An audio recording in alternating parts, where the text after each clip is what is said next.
Bang cerita dia cerita dia cakap apa semua orang kalau dimancing ya dia anak dapat tuh itu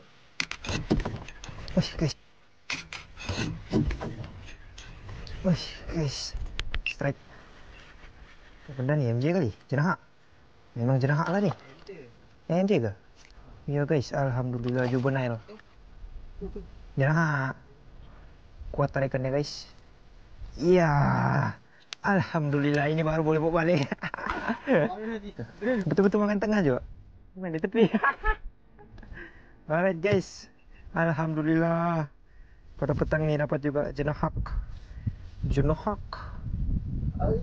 Padu juga tarikan guys. Ini guys, India guys.